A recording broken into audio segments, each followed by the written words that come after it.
Assalamualaikum warahmatullahi wabarakatuh. Kami dari kelompok satu ingin mempresentasikan topik yang sangat relevan di era digital, yaitu komunikasi pemasaran politik melalui media sosial. Dalam beberapa tahun terakhir, media sosial telah menjadi sarana utama bagi para aktor politik untuk membangun citra, menyampaikan visi misi, serta menjalin komunikasi langsung dengan publik. Melalui platform seperti Instagram, Twitter, TikTok, dan Facebook, para politisi mampu menyasar audiens yang lebih luas, khususnya generasi muda dengan konten yang lebih personal, interaktif, dan mudah diakses. Komunikasi pemasaran politik di media sosial tidak hanya memperkuat eksistensi figur politik, tetapi juga membentuk persepsi publik melalui narasi yang dikemas secara strategis. Oleh karena itu, pemahaman tentang strategi komunikasi yang tepat di media sosial menjadi sangat penting dalam memenangkan hati pemilih di tengah persaingan politik yang semakin dinamis. Selanjutnya, di sini ada identifikasi platform media sosial yang efektif. Jadi, mengidentifikasi platform media sosial yang efektif perlu adanya pertimbangan beberapa faktor kunci yang relevan dengan tujuan dan target audiens. Langkah-langkah mengidentifikasi platform populer. Yang pertama itu tentukan tujuan, yang kedua evaluasi platform media sosial, yang ketiga evaluasi jenis konten yang paling efektif, yang keempat analisis kompetitor, yang kelima ada ukur, dan yang keenam ada evaluasi. Selanjutnya ada tentukan tujuan. Jadi, tentukan tujuan berarti menetapkan atau memutuskan apa yang ingin dicapai atau diraih. Nah, ini adalah proses mendefinisikan hasil akhir yang spesifik dan terukur yang ingin diwujudkan. Tujuan yang ingin dicapai dari menggunakan media sosial seperti meningkatkan brand awareness, meningkatkan penjualan dan leads, membangun komunitas, dan keterlibatan pelanggan, memberikan dukungan pelanggan, serta merekrut karyawan. Selanjutnya, kenali target audiens. Jadi, kita itu harus mencari tahu di mana target audiens ini menghabiskan waktu mereka secara online dengan mempertimbangkan yang pertama itu ada demografi, yaitu mempertimbangkan usia, jenis kelamin, dan lokasi geografis, tingkat pendidikan, pekerjaan, dan juga pendapatan. Yang kedua ada psikografi yang dimana harus mempertimbangkan minat, hobi, nilai-nilai, dan juga gaya hidup. Yang ketiga ada perilaku online, jadi platform mana yang sering mereka gunakan dan jenis konten apa yang mereka konsumsi dan juga mereka bagikan. Selanjutnya ada evaluasi platform media sosial. Jadi setiap platform memiliki karakteristik dan basis pengguna yang berbeda. Nah, berikut ini ada karakteristik setiap platform.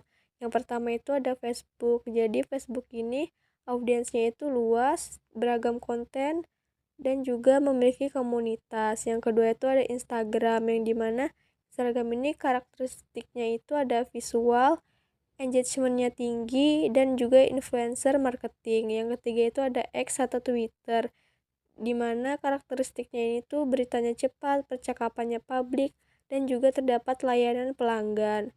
Selanjutnya ada LinkedIn, yang dimana karakteristiknya ini profesional, B2B, dan juga terdapat jaringan karir. Selanjutnya ada YouTube. Jadi di YouTube ini tuh karakteristiknya itu videonya panjang, terdapat tutorial dan juga hiburan. Selanjutnya ada TikTok. Jadi TikTok ini itu karakteristiknya itu video pendek yang menarik, tren viral, kreativitas, dan juga menjangkau audiensnya yang lebih muda. Selanjutnya ada Pinterest, yang dimana penemuannya ini visual, papan ide, ideal untuk produk visual dan juga inspirasi. Selanjutnya ada WhatsApp, yang dimana karakteristiknya itu aplikasi pesan, komunikasi langsung dengan pelanggan, dan membangun komunitas kecil yang erat. Selanjutnya ada evaluasi jenis konten yang paling efektif.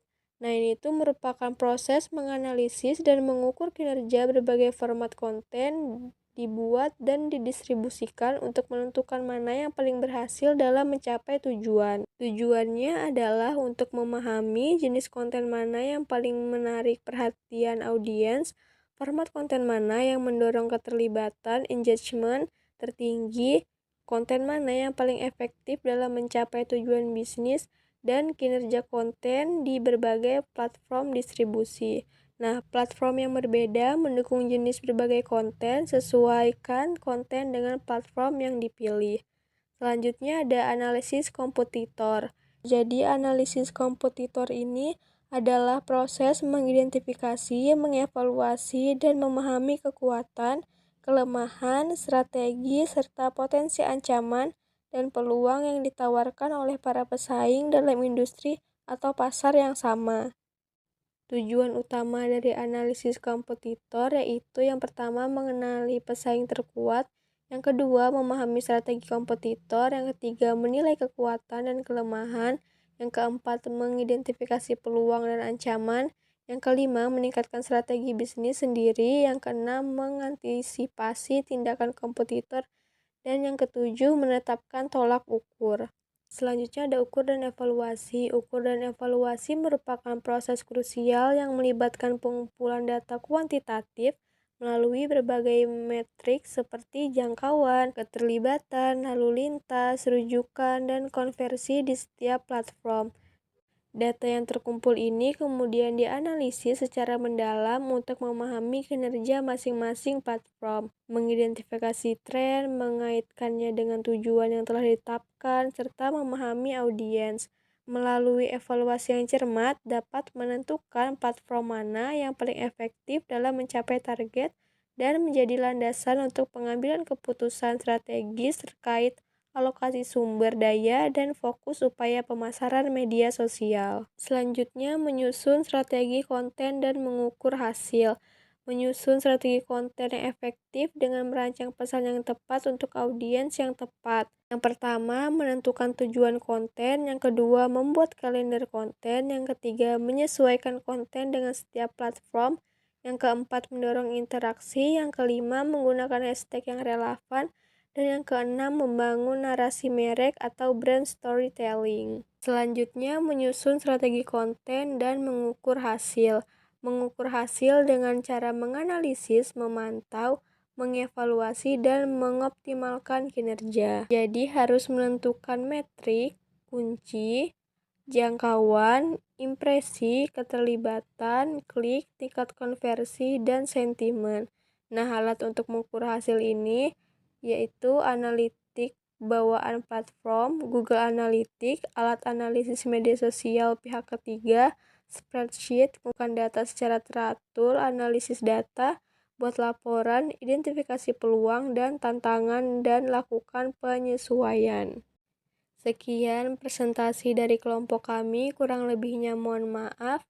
Wassalamualaikum warahmatullahi wabarakatuh.